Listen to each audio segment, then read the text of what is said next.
Okay guys, welcome back to another video, and today we are going to be doing a modification that to the car, and as you guys can tell by the title, it is the Perrin turbo inlet.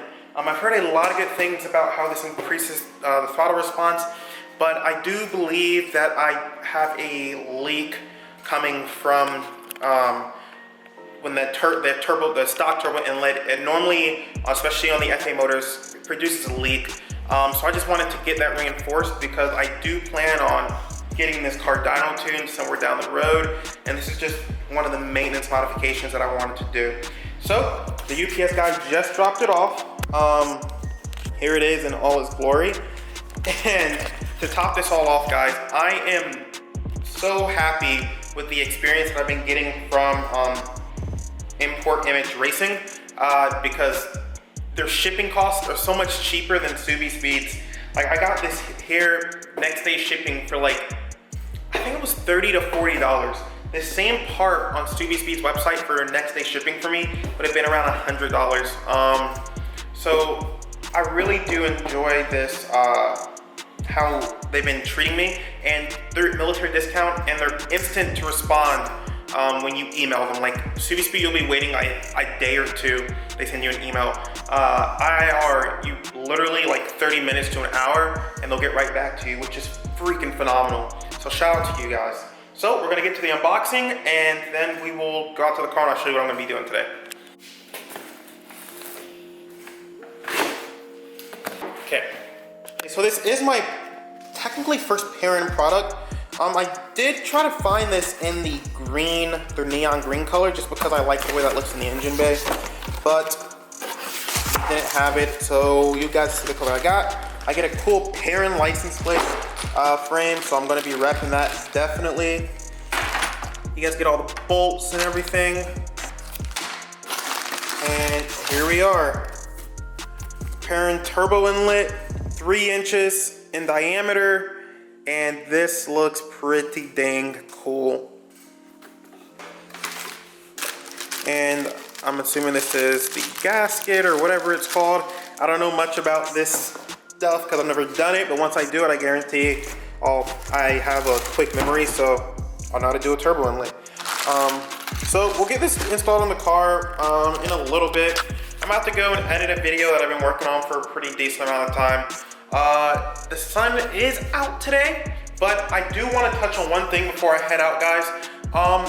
Work on your own car. Like when I first had my Mustang, I had no idea how to do lowering springs, how to do an exhaust, how to do anything, and not even change the oil or even like take off the tires. I had zero knowledge. And then I started working on it, and then I started getting better, and I started figuring out how to do things on a car. So I highly recommend you guys just start working on your own car, and so you don't have to pay people. People wanted to charge me $500 plus to do lowering springs. It's just simple lowering springs on a car, which just blows my mind. People charge, like mechanics charge through the roof prices, and I feel like they take advantage of a lot of people. So if you learn how to work on your own car, it'll save you a lot of money down the road, and a simple $200 car mod like this won't turn into a $600 car mod when you have to pay someone $400 to install it. So without that further ado, I will catch up with you guys when we're in the garage. Okay guys, so the bumper is off right now. As you guys can tell, it's right here. The reason I took the bumper off is so I can get to the headlight, but that's not gonna be what today's video is about. As you guys know, it's about the Perrin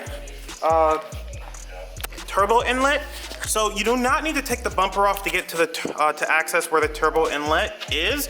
What you're going to need to do is remove these under panels. So you're gonna need to remove this plastic liner right here. You're also gonna need to remove your skid plate. And then after all that's removed, then we should have access to see where the turbo inlet is. Okay guys, so everything's off, and this is going to be the turbo inlet. I believe it's right here, so we're probably gonna have to remove this panel. But I'm gonna go and get the directions, get everything out the box. But as you guys can see, my turb ski's right here, turbo inlet right here. I'm assuming this is it, because if that is the turbo inlet, I guess I would have already replaced it with the Mishimoto with the cold air intake, which comes down to there. But I do hear a hissing, so it leads me to think that there's probably a leak somewhere along the lines. Because whenever I'm coming down or I'm engine braking, there is a hiss. And when I put back on the stock cold air intake, the hiss was gone. So I hope this fixes that problem. But as you guys can see, there goes the turbo excess downpipe. We're gonna get this off after I read the directions. So I will get back to you once I know what the heck I'm doing under here. Okay, so I'm just let in some more sunlight. Okay, so what we have to do is now we have to take off all the hoses. I do hope that none of these are, I don't think any of them should be oil or coolant. But we're gonna take off some of the hoses. There's a 10mm bolt that's right here. And after I take off all the hoses, I'm legitimately just following the directions. I think it's more fun to read the directions than to watch someone else install it on YouTube. But, you know. So, we are going to remove the hoses from the plastic manifold. And then there's a 10mm bolt on each side, so let's get that done. Okay guys, so we're just following the directions. I did get the, I'm at a loss for words.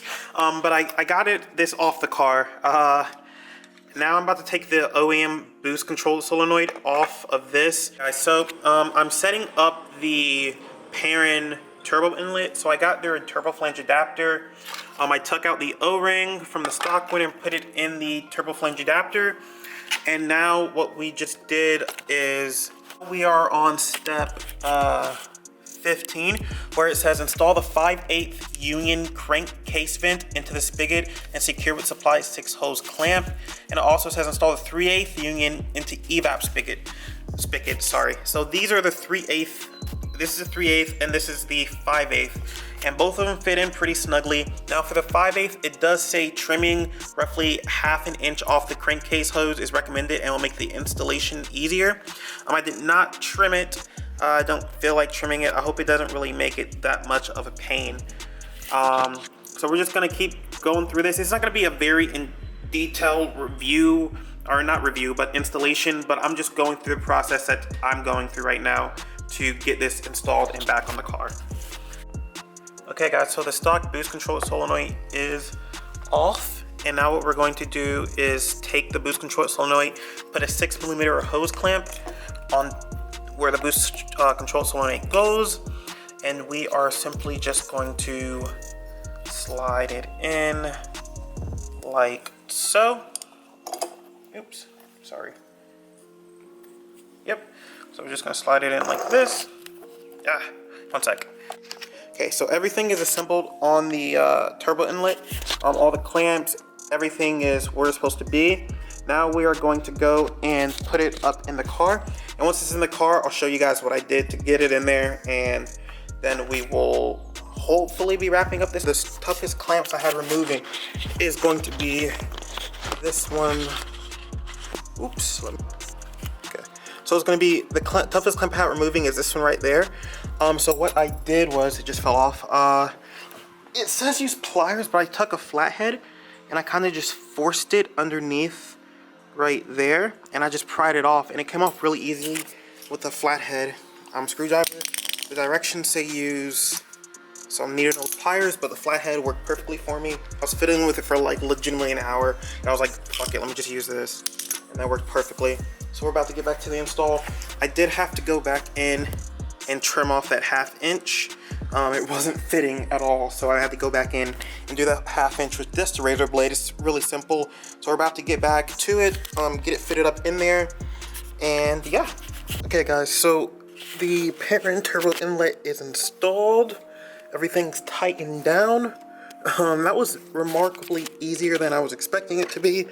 But yeah, so for the, say if you had a aftermarket intake like I do, it does recommend that you cut it, I believe it said like right to here, somewhere like past the Perrin logo, and you'll be able to use this, your actual aftermarket intake. But what I did is I just straight up attached it to my I took off this tube and attached it to there, and it fit perfectly. I didn't want to cut and then accidentally cut too short or whatever.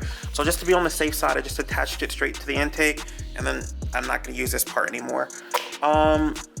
So what we're going to do next, we're going to start the car, and we're going to see if we have any air leaks.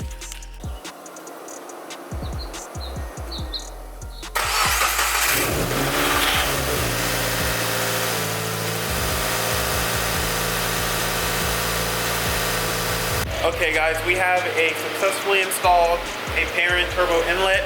Now let me turn off the car and show you guys what I was struggling with for the past like 30 to 40 minutes. It's confusing me. For step number 22, if you have a 2017 plus model year, you need to take out a pin out of this, which I did, and I couldn't find this connector. For some reason, I kept thinking that it was this right here, but it was not that. And the part that I needed, it was this connector that was hidden away over here. So you need to find this thick gray one, and that's where you're gonna put that metal pin in. And after because if you start up the car without putting that metal pin inside of this connector, you're gonna get a check engine light for your PVC malfunction or whatever it was. So if you put that pin in there, then you're going to be all good. It's gonna just act like it's still there. So I checked, I have no leaks whatsoever. I'm gonna get everything hooked back up. I believe I have a little leak right here, which I'm gonna have to check out. I don't know why that's there, but it's there. So we are gonna get everything hooked back up, and then I'm gonna work on the headlight, and then I'll be back with you guys for a test drive. Okay guys, so we are in the car, and I hope the camera does not fall. But it is crazy. I've already done a little pull, nothing like to peak boost, but it is crazy the amount of difference this small little mod made. I'm headed to Sonic right now, and this, like, it just feels much more responsive. That's what everyone was saying. Like, the throttle response is going to be a lot more touchy, I should say. But when I floored it, like, oh, okay, we're sliding around. So when I floored it, and it was just in second gear, it felt really, really, like, pulley. Like, that feels so much more harsh than normal, I guess would be the right word. Just because I'm not used to that. So that leads me to believe that I did indeed have a boost leak of some sort, because that is intense. Let's see if I can do another pull. So we're gonna need a second. We're just cruising, and oh my gosh, it feels amazing, guys. Wow. I'm trying to keep my eyes on the road. I do have my GoPro next to me. I forgot my head strap at home. I have the chest strap, and it's not really doing much justice right now. But I'm not gonna hold you guys up. This is a must-do mod, and I wish I would have done it sooner. And you do not need a tune. You don't need a tune at all with this mod. It just instantly boosted by giving you more airflow into your turbo. It goes from, I believe, 2.3 inches from the stock one to 3 inches. It's smooth. The stock one's has a lot more ridges and crevices that the air has to travel through. This was so worth it, guys. So I will catch up with you guys in the next video. But until then, please like and subscribe, and stay tuned for the long-term review of this product, I guess. Peace.